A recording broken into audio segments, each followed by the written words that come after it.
देख रहे हैं वर्ल्ड, मैं हूं आपके साथ जुबैर अली। जहां दोस्तों इस वक्त एक और बड़े मुस्लिम देश ने अमेरिका का सीधे तौर पर बाइकाट कर दिया है। सीधे तौर पर अमेरिका के डॉलर पर प्रतिबंध लगा दिया और सीधे सीधे ऐलान कर दिया है कि कोई भी यदि उस देश के अंदर, मुस्लिम कंट्री के अंदर, यदि अमेरिका के डॉलर पर, फॉरेन करेंसी पर किसी भी तरह से ट्रेड करता है या उस करेंसी को चलाने की कोशिश करता है तो उसको 10 साल की सजा दी जाएगी। एक मुस्लिम देश खुलकर अमेरिका के सामने खड़ा हो चुका है अमेरिका की टेंशन बढ़ाने के लिए। दोस्तों, मिडल ईस्ट की तरफ से काफी बड़ी खबरें सामने निकल के आ रही हैं कि यमन के हूतीस ने किस तरह से एक इजराइल की बंदरगाह को पूरी तरह से एक सुनसान इलाके में तब्दील कर दिया और इजराइल इस वक्त इतना खौफ में है कि वो उस बंदरगाह के करीब भी जाने से डरता हुआ नजर आ रहा है। यमन के हूतीस ने उस बंदरगाह को अपना निशाना बनाया और दावा किया जा रहा है कि काफी महीने से वो बंदरगाह पूरी तरह से बंद पड़ी है और वो नियंत्रण से इजराइल के बाहर हो चुकी है। उस पर यमन के हूतीस ने एक के बाद एक कई बड़े निशाने साधे थे। तो हम मिडल ईस्ट की तरफ की कुछ बड़ी खबरों पर रुख करें उससे पहले दोस्तों मैं आप लोगों को एक बड़ी खबर बताना चाहता हूं कि अभी सऊदी अरब की तरफ से जो खबरें सामने निकल कर आई थी, हज के दौरान बहुत सारे हाजी मरे गए थे, जिसमें बहुत सारे अलग अलग देशों के अंदर से हाजी आए थे, उसमें चीन की तरफ से हाजियों को नहीं भेजा गया था। चीन के शिनजिंग इलाके के अंदर से कोई भी उइगर मुसलमान को चीन की सरकार ने हज करने की परमिशन नहीं दी थी।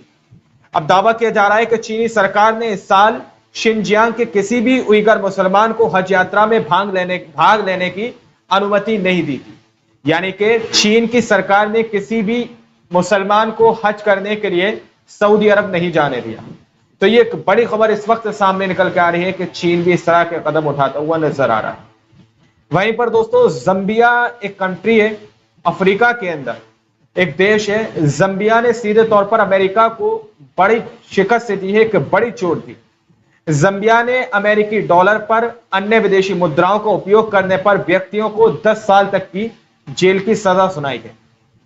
जंबिया के राष्ट्रपति हाकेंडे हिचिलेमा ने सीधे तौर पर यह बयान जारी कर दिया है कि कोई भी शख्स अमेरिका का या अन्य विदेशी मुद्रा या फिर फॉरेन करेंसी किसी भी तरह से जंबिया के अंदर यूज नहीं कर सकता, ना ही उस पर ट्रेड कर सकता है, ना ही उस पर किसी भी तरह से जो लेन देन कर सकता है। तो ये बड़ा झटका अमेरिका को जंबिया की तरफ से दिया है, एक मुस्लिम देश ने दिया। दोस्तों, इस मुस्लिम देश का आप लोग फ्लैग देख सकते हैं, ये मुस्लिम देश का फ्लैग है। इस मुस्लिम देश ने सीधे तौर पर अमेरिका से बगावत कर दी। मुझे लगता है कि सऊदी अरब के क्राउन प्रिंस मोहम्मद बिन सलमान को इससे थोड़ी बहुत तो सीख लेनी चाहिए। इजिप्ट के बादशाह को इससे थोड़ी बहुत तो सीख लेनी चाहिए। यूएई के बादशाह को इससे थोड़ी बहुत सीख लेनी चाहिए।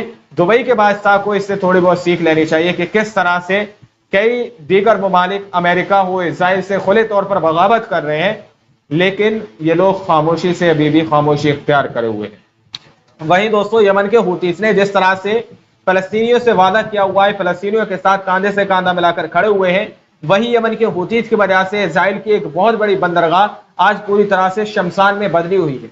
यानी कि वहां पर ना तो परिंदा है और ना ही परिंदे की जात है।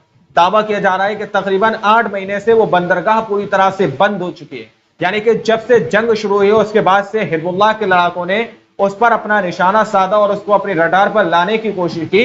उसके बाद कई सटीक जो है हमले उसके ऊपर किए गए।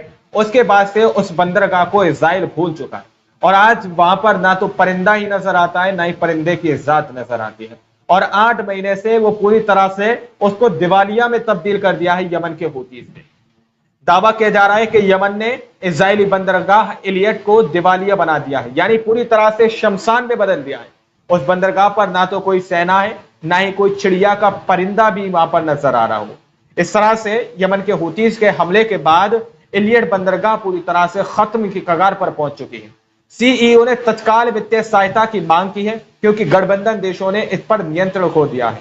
हमलों के कारण बंदरगाह 8 महीने से बंद है, जिसका अर्थ है कि इसका कोई राजस्व अब पूरी तरह से बाकी नहीं है। यानी कि जो इजराइल का गठबंधन है, जो कि इजराइल की इस बंदरगाह इलियट पर पूरी तरह से नियंत्रण रखता है, इस पर निगाह रखता है और इस बंदरगाह से इजराइल को काफी बड़े जहाज पहुंचते हैं। इस बंदरगाह के जरिए से इजराइल के पास काफी बड़ा मात्रा में गोला बारूद असला आ रहा था, जिससे यमन के हूतीस ने इस बंदरगाह को रडार पर लाने के बाद इस बंदरगाह पर काफी सटीक हमले किए और इस बंदरगाह को छोड़कर इजराइल को भागना पड़ा है दोस्तों। और आज ये बंदरगाह पूरी तरह से बंद पड़ी हुई है और इस पर किसी का भी नियंत्रण नहीं है। ये पूरी तरह से गठबंधन देशों ने इस पर नियंत्रण खो दिया है। यानी कि ये पूरी तरह से हम ये कह सकते हैं कि ये भी लावारिस की तरह ये बंदरगाह पड़ी हुई है। तो ये बड़े हमले यमन के हूतीस ने किए थे। अब आप लोग जम्बिया जो देश ने इस तरह से अमेरिका को सीधे तौर पर बड़ा झटका दिया है, इसके बारे में क्या कहेंगे? आज की रिपोर्ट में फिलहाल इतना ही। बाकी अपनी राय कमेंट सेक्शन में जरूर लिखिएगा। मिलते हैं अगली वीडियो में, जब तक के लिए अपना ख्याल रखिएगा।